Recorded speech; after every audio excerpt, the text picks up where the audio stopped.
Etseomo.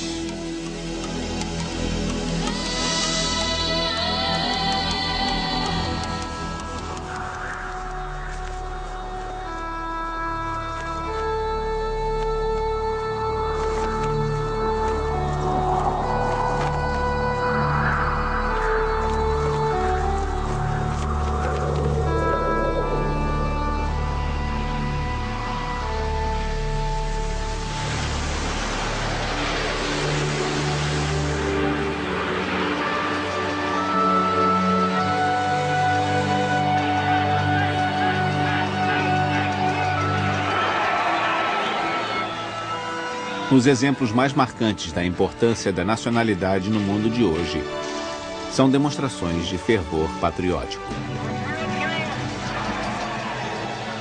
O Estado. Distribuição Sinapse.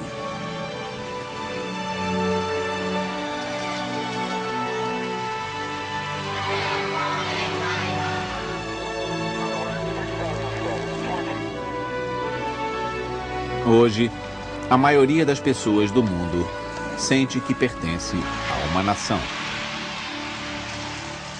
a um Estado. Na maioria dos países, o Estado organiza grandes obras públicas e oferece serviços.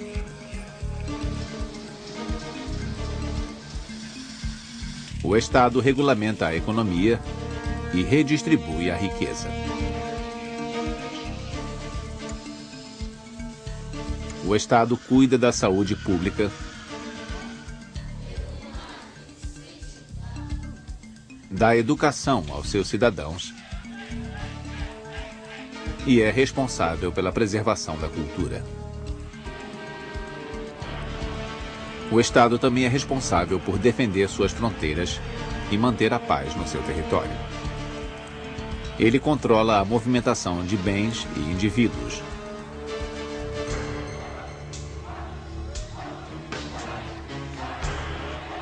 O Estado restringe a nossa liberdade ou nos protege da anarquia.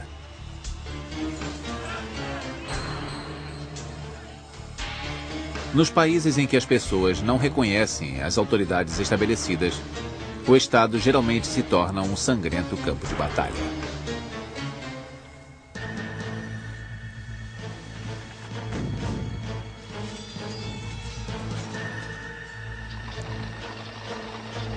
Guerras e conquistas determinaram as fronteiras do mundo como o conhecemos.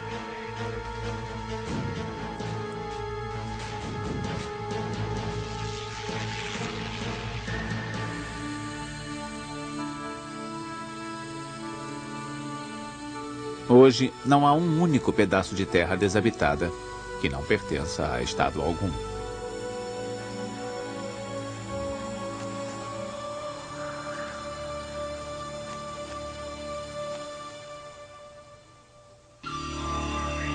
De cidade-estado a império.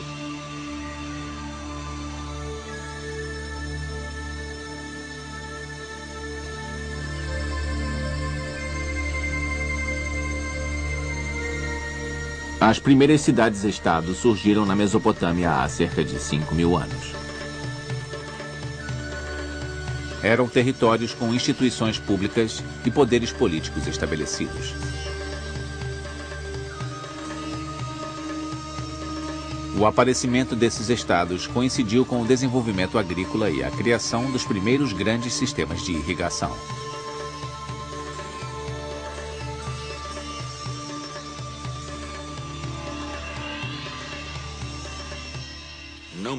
Os nômades podiam ir embora quando o coletor de impostos chegasse, mas se você dependesse de uma agricultura irrigada e fosse embora, morreria de fome. Se dependesse de uma figueira que leva 50 anos para crescer, também morreria de fome. Um fator que prende você a um determinado lugar é o tipo de agricultura. Você não tem tanta liberdade, o que significa que o Estado pode chegar até você e recolher impostos regularmente. O segundo fator é quase certamente religioso. Os primeiros estados têm locais centrais quase sempre de função religiosa. É a combinação de um tipo de agricultura e do temor a Deus.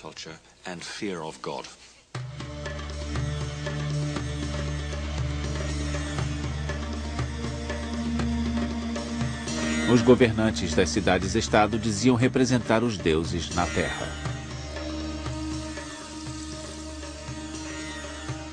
Eles controlavam a produção de grãos e recolhiam o excedente como pagamento de impostos. Com outras potências, eles negociavam os grãos em troca de metais preciosos, madeira ou pedras destinados à construção de monumentos, templos e palácios.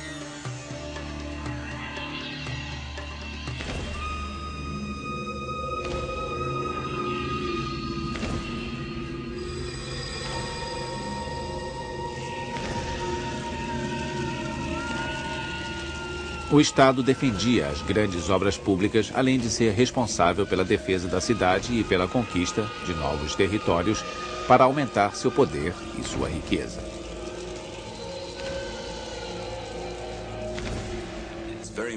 É muito importante saber que os estados são máquinas de fazer guerras. De forma simples, até 1880, não havia estado no mundo que gastasse menos de 50% de seus recursos em armas e defesa. São máquinas de proteção, luta e extração de recursos.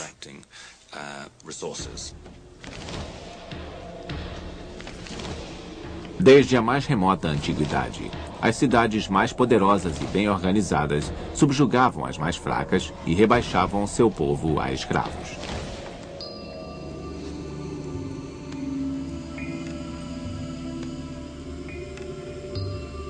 Formado por antigas cidades espalhadas ao longo do Nilo, o Império Egípcio foi comandado por poderosos faraós, que eram considerados descendentes diretos de Ra, o deus do sol.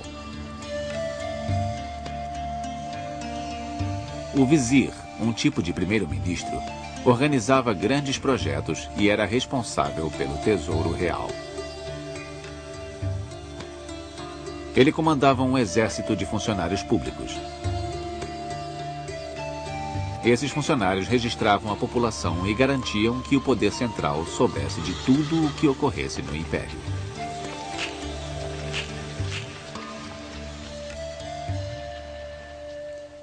Se quisermos entender a história egípcia, o Nilo é o segredo de tudo, já que o rio flui naturalmente até o norte e o vento sopra para o sul, fazendo dele um meio natural de comunicação.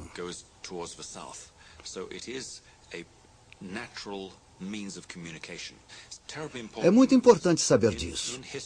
Na história, é muito difícil integrar grandes áreas para controlar territórios sem sistemas modernos de comunicação. O Nilo e, ocasionalmente, o Mediterrâneo, um mar interno relativamente seguro, fazem uma diferença enorme à formação do Estado. Daí a importância do Egito e do Estado egípcio.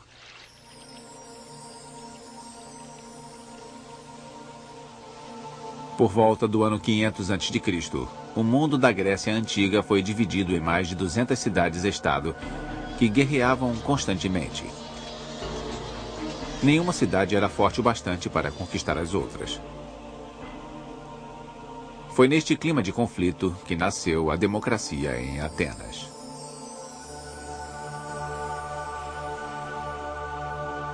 Os assuntos militares mudaram neste período. Em vez da guerra de cavalaria, a guerra de infantaria pesada se torna dominante. Esta infantaria utilizava armamentos pesados, um escudo em um braço, suporte e o maravilhoso elmo grego com a peça que descia até o nariz.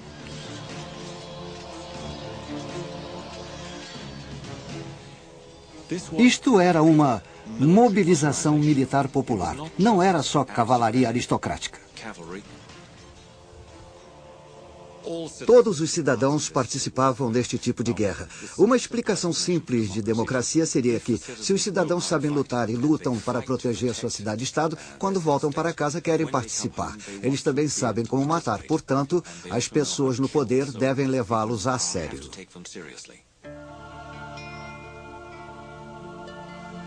Com a democracia, posições importantes não eram mais reservadas a ricos dignatários.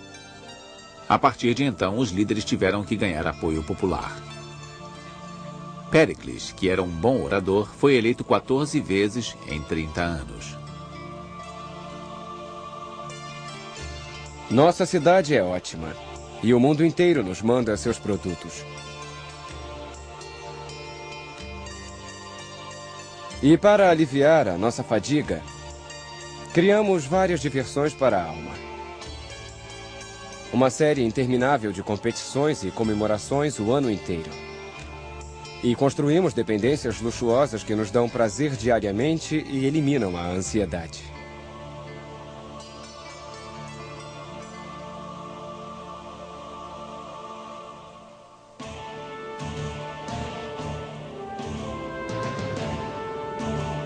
Em Roma, o poder ficava nas mãos das grandes famílias nobres, que depuseram e exilaram reis e fundaram uma república.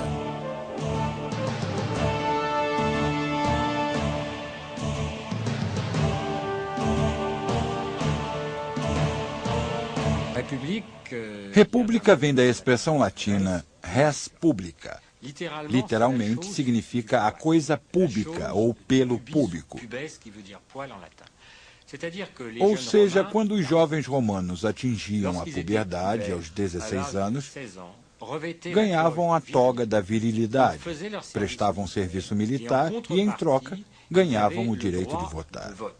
Davam ao país alguns anos de sua vida e se tornavam cidadãos. A República era um governo tanto democrático quanto autoritário. O poder era partilhado pelos senadores da aristocracia romana e os magistrados e cônsules eram eleitos pelo povo. E o sistema durou 500 anos.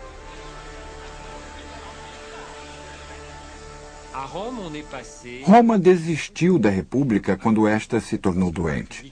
Políticos, particularmente cônsules, combatiam-se entre si. Finalmente, para se chegar a um consenso, o imperador assumiu, tornando-se Augusto, como o chamaram. Esse imperador teve de reunificar os poderes políticos sob sua autoridade.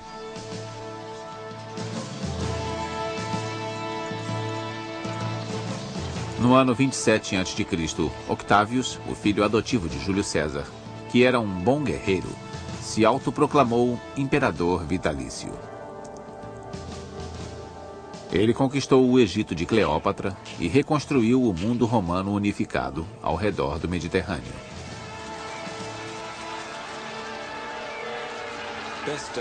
A melhor definição de império é o domínio político sobre sociedades dependentes. Mas isso não nos leva muito longe, pois precisamos compreender uma mudança ao pensar em impérios. Conhecemos exemplos no caso romano, no qual as pessoas queriam se unir a Roma, virar cidadãos romanos, achando que isso lhes traria a civilização. Em alguns pontos da história, os impérios podem ser vistos como progressivos.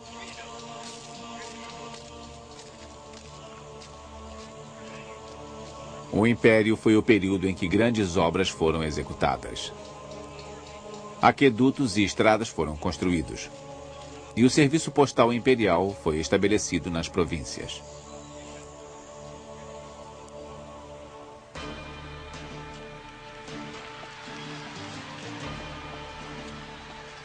O imperador usava a força e a propaganda para permanecer no poder.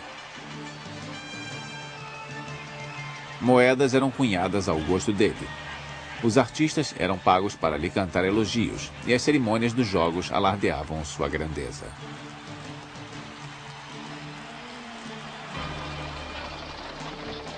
No século V, as tribos germânicas atacaram Roma, e os imperadores não conseguiram mais manter a paz no reino. Os cidadãos buscaram a proteção dos guerreiros mais fortes. Era o final do Império Romano.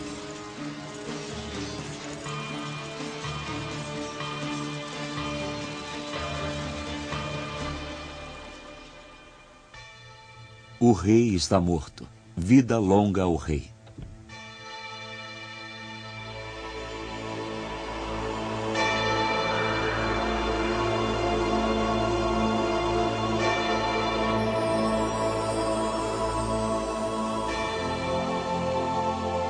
A Igreja foi a única instituição romana que sobreviveu à Idade Média. Ela também teria papel decisivo na determinação de novas normas de poder no Ocidente. A Igreja foi até os invasores nômades, escreveu leis para eles e deu início ao processo de unção do líder. A Igreja fez muito para transformar um líder tribal em um monarca europeu.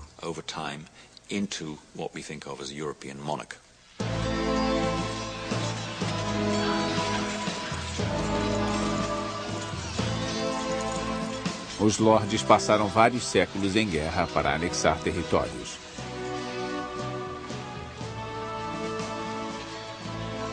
O rei era apenas um lorde entre vários, mesmo que o título o colocasse no topo da hierarquia. É fácil ver como a maioria dos monarcas europeus era pateticamente fraca. Observe as formas como morreram. Na Inglaterra, em um período de 400 anos, 4 ou 5 reis morreram pacificamente no próprio leito. Os outros foram assassinados de forma horrível.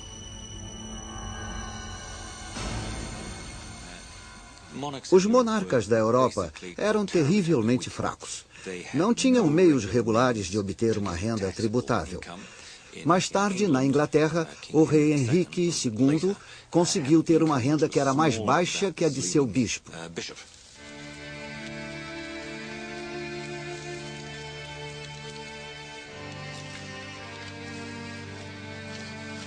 Sujeitos a uma pequena elite de lordes e cavalheiros, os camponeses levavam uma vida triste.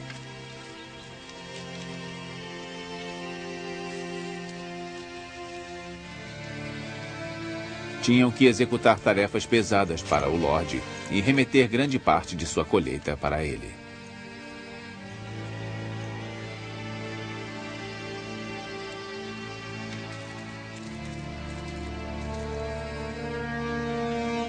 Quando os reis começaram a conseguir manter a paz em territórios maiores, os lordes perderam o papel de protetores. O oprimido campesinato começou a ver o rei como um salvador e uma fonte de justiça.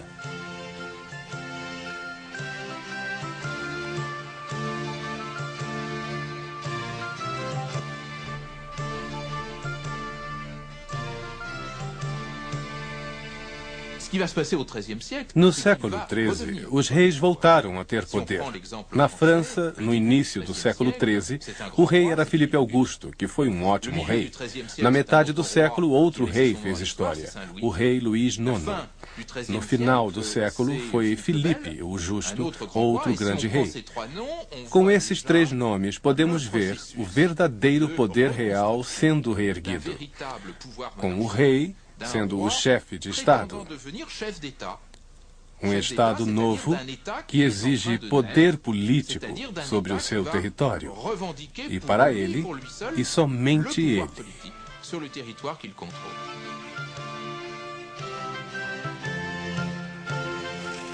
Aos poucos, os reis instituíram a cobrança regular de impostos e centralizaram a administração de seus reinos. Nascia a monarquia absolutista.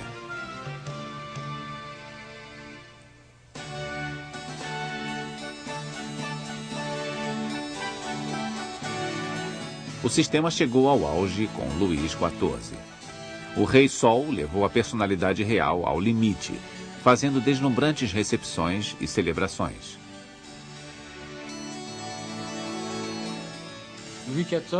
Luís XIV declarou: "O Estado sou eu."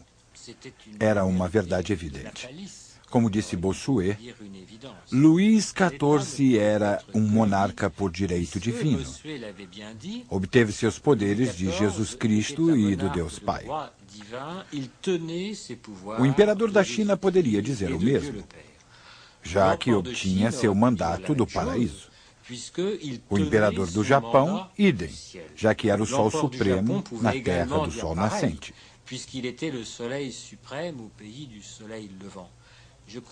Acho que todo monarca pode alegar ser o Estado. Se quisermos construir um Estado coletivo, devemos admitir que nenhum homem é superior a outro. Isso exige uma sociedade secular ou laical. Não serão mais reconhecidos semideuses na Terra. Era o início da República.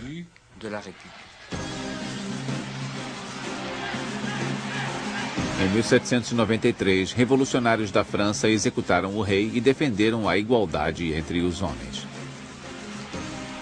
A morte de Luís XVI simbolizou o nascimento de um Estado governado pelo povo.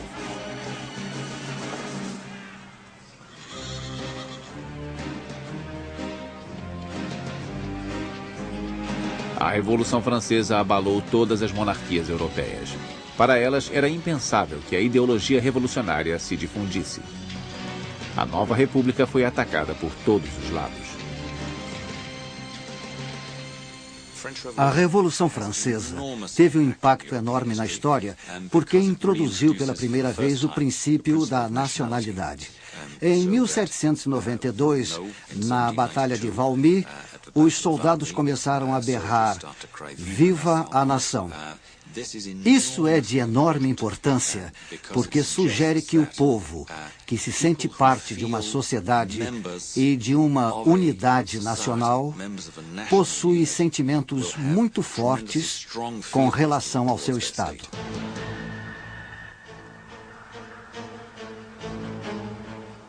O início do século XIX foi chamado de Primavera dos Povos, porque o período viu diversas rebeliões nacionalistas surgindo.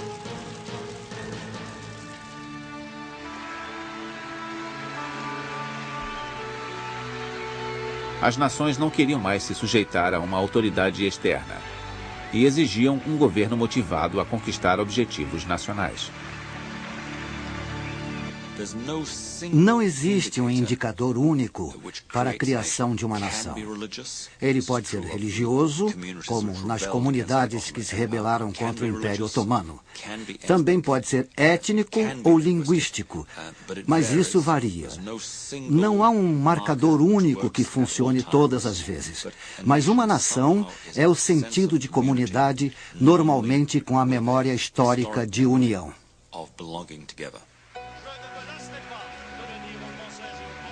Com o nascimento da nação-estado,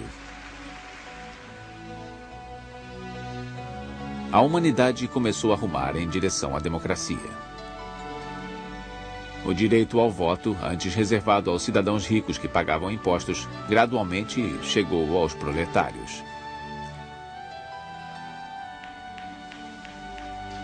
Os grandes partidos políticos surgiram em meados do século XIX. Candidatos discursavam para as multidões, prometendo empregos e melhores condições de vida, em troca de votos.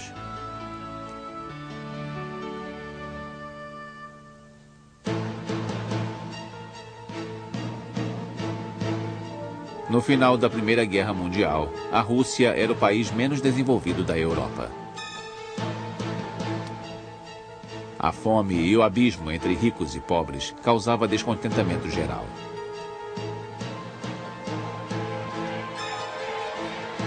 Liderados por Lenin, os comunistas assumiram o poder.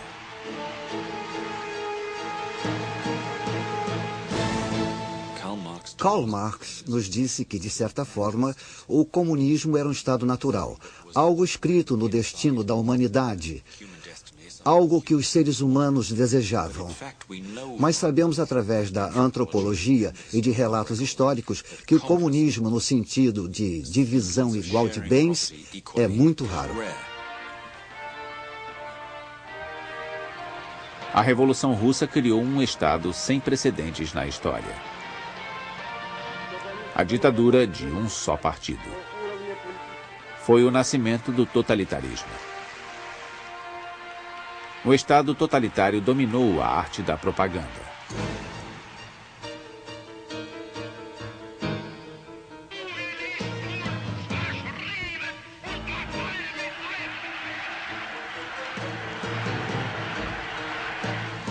Ele exigia que os indivíduos não só obedecessem ao Estado, mas também pensassem como ele.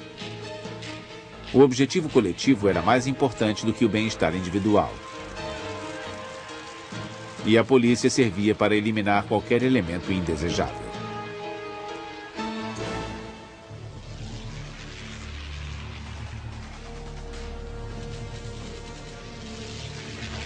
A Segunda Guerra Mundial marcou o fim do fascismo, mas deixou o mundo dividido entre a ideologia democrática do Ocidente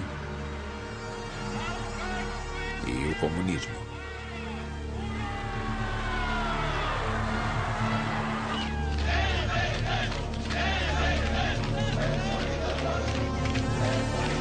Em décadas recentes, a divergência popular no Bloco Leste contribuiu com a derrubada de vários governos.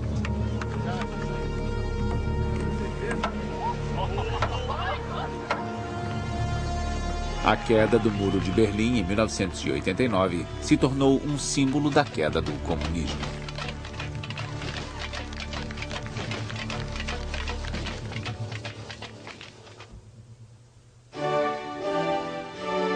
Estados do mundo.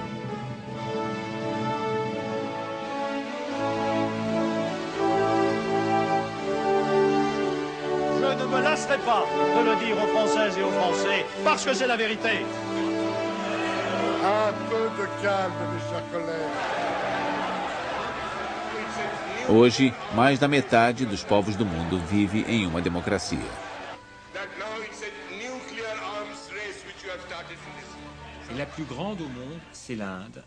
A maior democracia do mundo é a Índia, com 1 bilhão de pessoas. A Índia tem um congresso, um parlamento que parece o Congresso americano, e um governo que lembra o britânico, com um primeiro-ministro. A combinação das instituições britânica e americana funciona bem nesta democracia federal de 1 bilhão de pessoas, na qual cada estado tem amplos poderes à custa do Estado central. Au détriment de l'État central.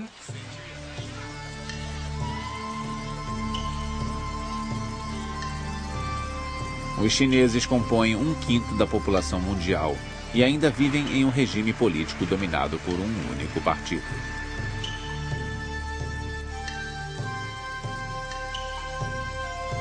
Desde os anos 70, os líderes chineses passaram por uma série de reformas econômicas.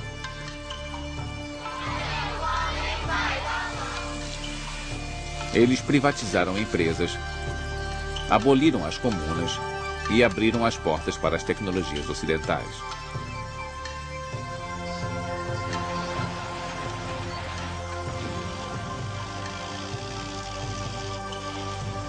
Mas eles abafaram as vozes que clamavam por democracia. Estão tentando reestruturar a economia, deixá-la mais parecida com o mercado. Talvez no final permitam uma maior liberdade de expressão. Não é uma relação absoluta, mas existe ligação entre afluência e democracia. Fica mais fácil se houver dinheiro para cobrir as brechas políticas dos problemas. Há espaço para a esperança. Ainda assim, velhos regimes, partidos, há uma eternidade no comando, nem sempre gostam de abrir mão do poder. Há grandes problemas em potencial.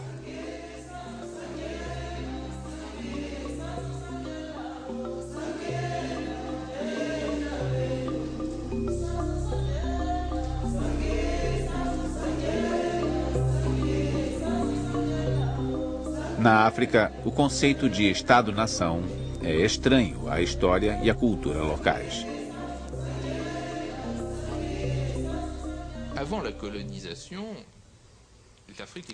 Existia uma África antes da colonização.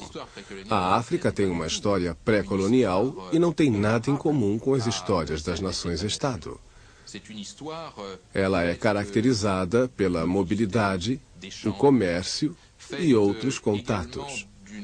E uma forte estrutura de poder piramidal baseada em vila, tribo, reino e império.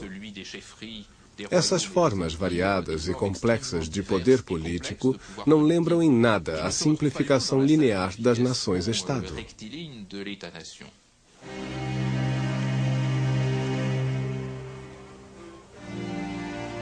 A Somália se tornou independente em 1960, mas ainda não conseguiu criar um Estado funcional que garanta a segurança de seus cidadãos.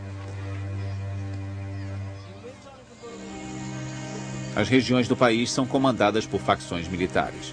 O resultado são conflitos sangrentos agravados por condições econômicas desastrosas.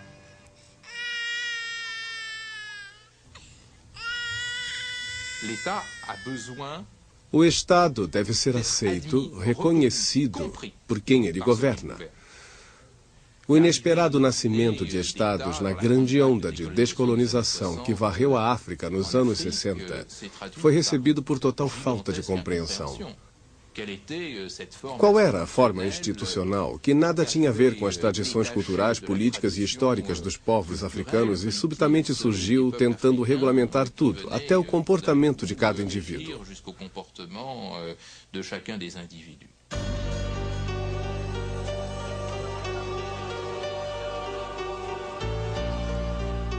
Os impérios coloniais estabeleceram estados com fronteiras artificiais.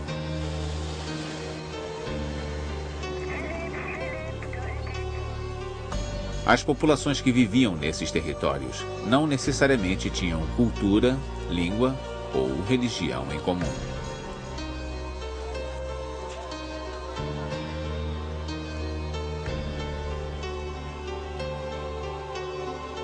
A rivalidade entre Hutus e Tutsis em Ruanda resultou em um genocídio com quase 1 milhão de vítimas.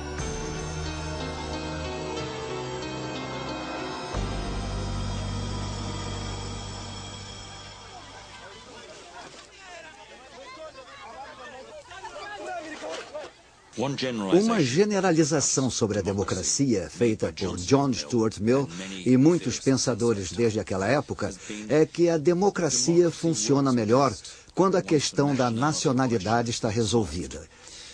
Se houver muitas suposições partilhadas, é mais fácil ter democracia. A democracia é um mundo em que nós nos amamos uns aos outros o bastante para poder discordar.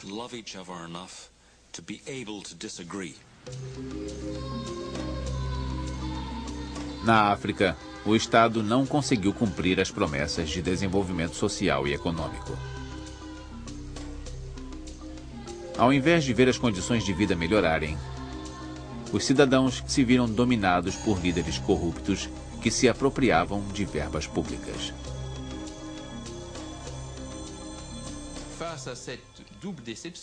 As pessoas na África e na Ásia que se decepcionaram com o estado cultural e materialmente tendem a buscar outras identidades e compromissos de lealdade, procuram outras formas de governo.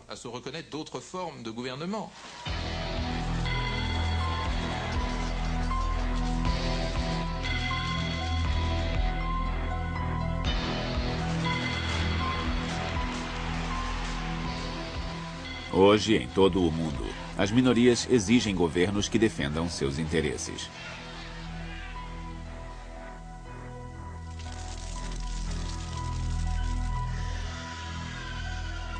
Quando as pessoas não acham que as políticas de seu governo as representam, sérios conflitos ocorrem.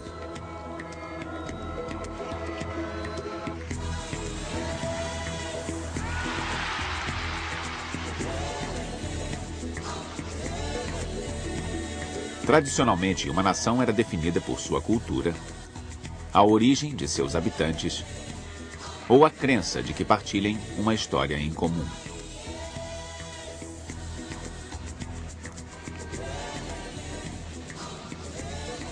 Estes grandes princípios fundamentais de uma nação se aplicam cada vez menos atualmente.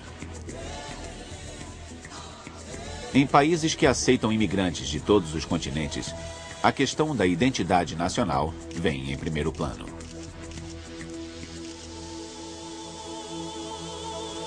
A nação-estado está prestes a desaparecer ou está simplesmente se redefinindo?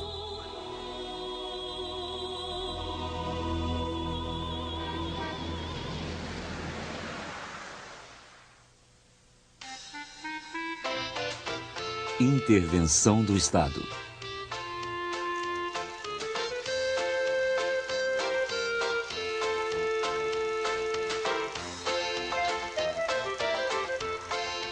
Nos 30 anos seguintes à Segunda Guerra Mundial, os países industrializados vivenciaram um crescimento estável da economia. Esta prosperidade permitiu ao Estado ser cada vez mais generoso com seus cidadãos.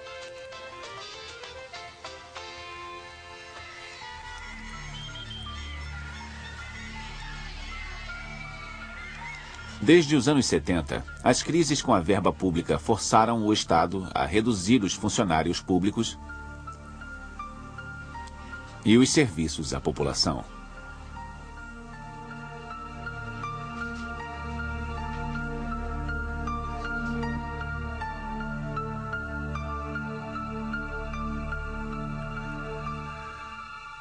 Se olhar a proporção da renda nacional gasta pelo Estado, ela não mudou drasticamente em muitas nações na última década.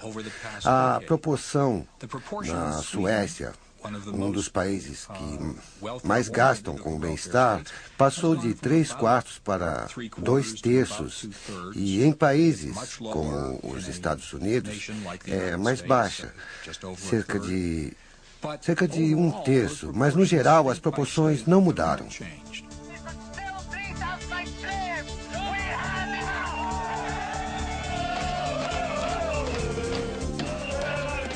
O problema do estado de bem-estar é que sua renda não aumentou de acordo com as necessidades da população.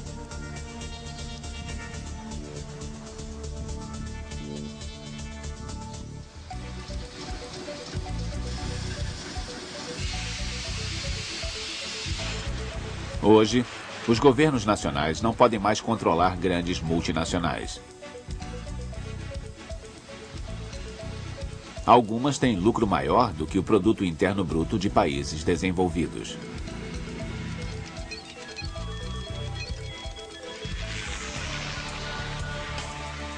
No mundo da globalização, o Estado não pode mais impor normas e proteger os trabalhadores.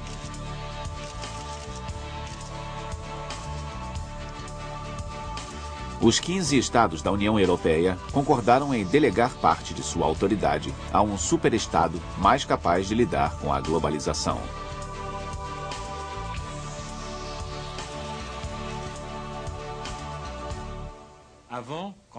Antes, quando as coisas davam errado, pedia-se ajuda ao Estado.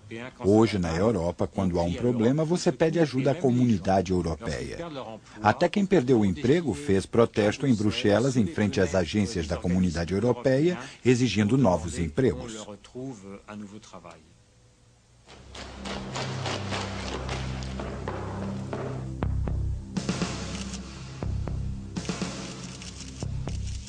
Tapetes vermelhos e honras à parte, os chefes de Estado estão perdendo seu poder?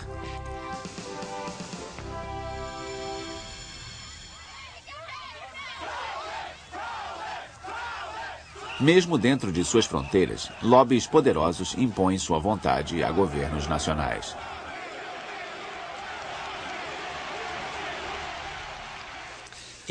No mundo, o poder do Estado-nação estará finalmente acabando? Não tenho certeza. Se olharmos diferentes partes do mundo, dentro da União Europeia, é verdade que perderam certo poder para a política monetária. Ela está centralizada, mas acho que a União é um fórum internacional. E, em geral, se os Estados se renderam a alguns poderes, eles também ganharam outros. Queremos que o Estado aprove leis que nos proíbam de fumar. Acho que o poder do Estado está se diversificando.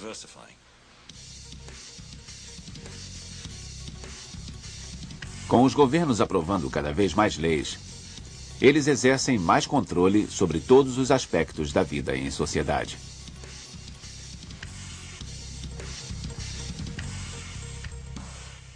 Muita gente pergunta até que ponto o Estado deve entrar na nossa vida particular. Se quero andar de motocicleta, o Estado deve poder me mandar usar capacete, ou óculos, ou botas. E se eu quiser andar de roupa de banho, sem capacete e correr o risco de ficar com o corpo em carne viva se cair da moto, como aconteceu comigo na juventude. Algumas pessoas acham que eu deveria poder. Eu não acho isso certo. Devemos tolerar algumas leis para a nossa proteção. Em parte, porque não são para nossa proteção individual. Não somos apenas indivíduos. Somos pessoas que representam uma comunidade política.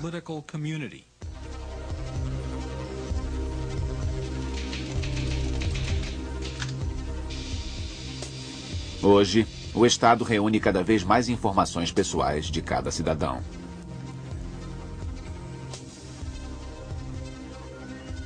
Esta prática é perturbadora.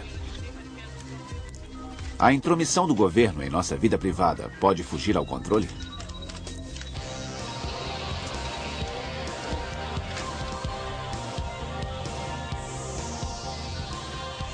"50 anos depois de 1984, de George Orwell ser publicado, ele ainda simboliza a alta ansiedade de se viver em um estado totalitário, no qual máquinas controlam e monitoram o pensamento das pessoas.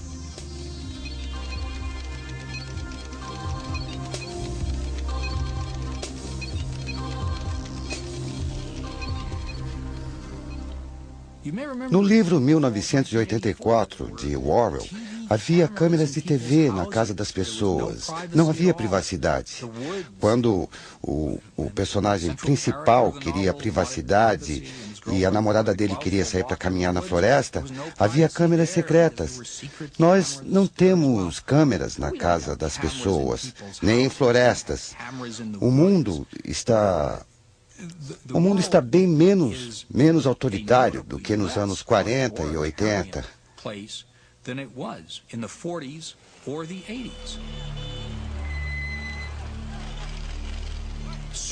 Certamente há perigos e não quero minimizá-los. Existe necessidade de vigilância.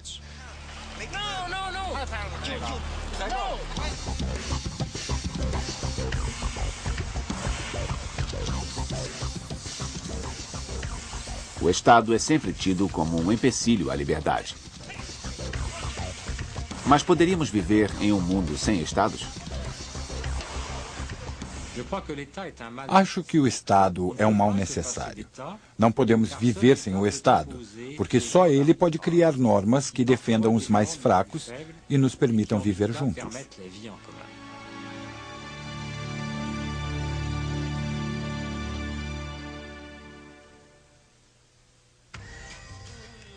Um mundo, um Estado.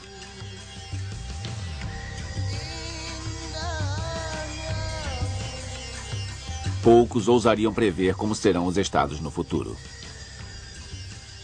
Aceitaremos grandes entidades políticas? Ou nos fragmentaremos em nações cada vez menores?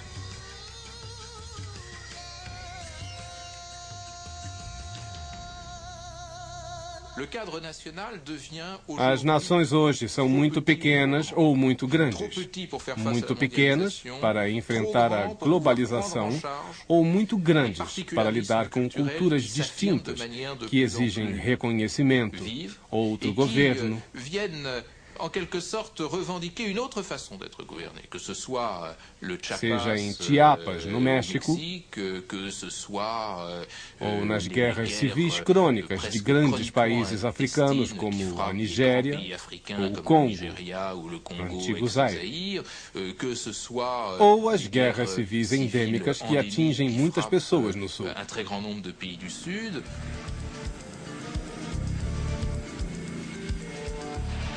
Até pouco tempo atrás, o Estado controlava todas as políticas nacionais e internacionais.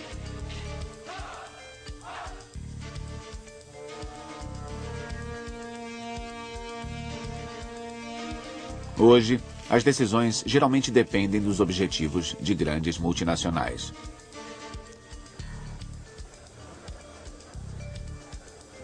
Criada originalmente para incentivar os países a negociar ao invés de guerrear, a Organização das Nações Unidas é formada por 185 países e emprega mais de 52 mil funcionários públicos. Desde a fundação, a ONU gerou muitos tratados internacionais. I am particularly pleased to see that the summit renewed the call for eradication of poverty, because I am convinced that poverty and peace cannot coexist. Qual é a melhor forma de combater a doença? Hoje pode ser combatida só em um país, quando se tem aviões, navios, trens, ônibus, carros e bicicletas atravessando fronteiras. As pessoas podem infectar outras em outros países facilmente. É preciso combater doenças internacionalmente, através, por exemplo, da Organização Mundial de Saúde e das Nações Unidas. Da mesma forma, a Unesco pode fazer muito pela educação em Paris e no mundo todo.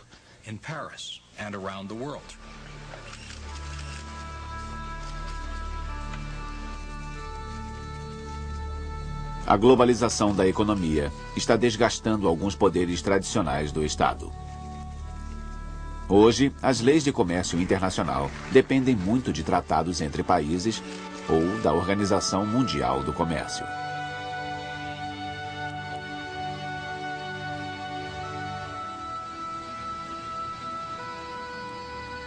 Na Assembleia Geral da ONU, as forças econômicas e militares mais poderosas ditam o rumo a ser tomado.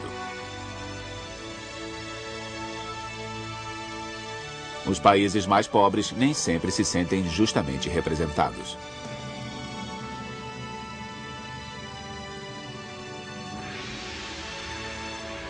É possível imaginar um mundo em que cada habitante reconheça um governo mundial?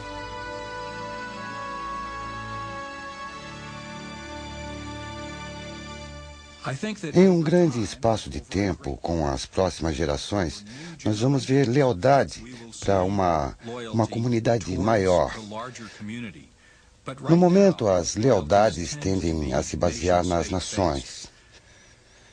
Muita coisa nas nações-estado mantém as lealdades dessa forma. Elas precisam aumentar os impostos, precisam ter a lealdade dos cidadãos para que paguem seus impostos, precisam de exércitos e marinhas, talvez menores, mas precisam ter esses defensores. Homens e mulheres dispostos, literalmente, a dar a vida. A lealdade à nação e Estado não acabou.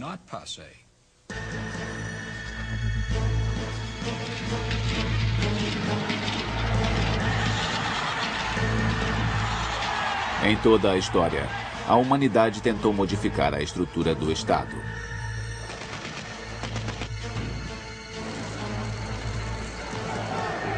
A instituição que limita a nossa liberdade.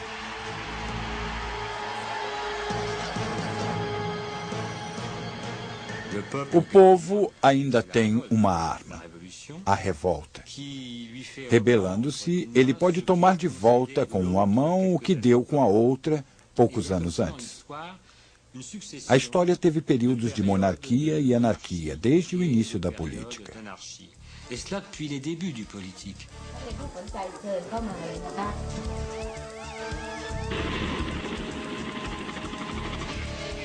Sem o Estado, seria difícil proteger a vida e os bens dos indivíduos.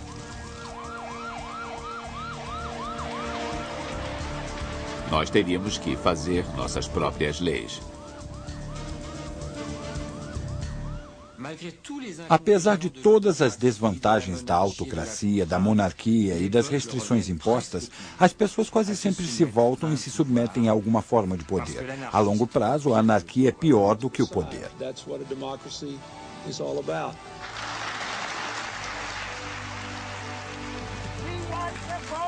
Now! We said we wanted democracy now!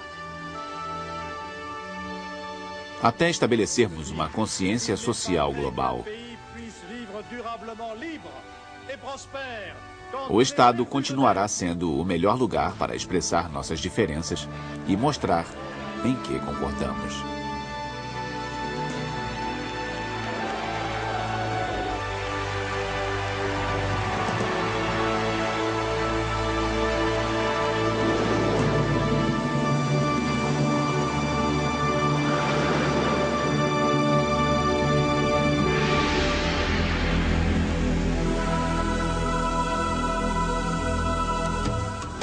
Versão brasileira, Audio News.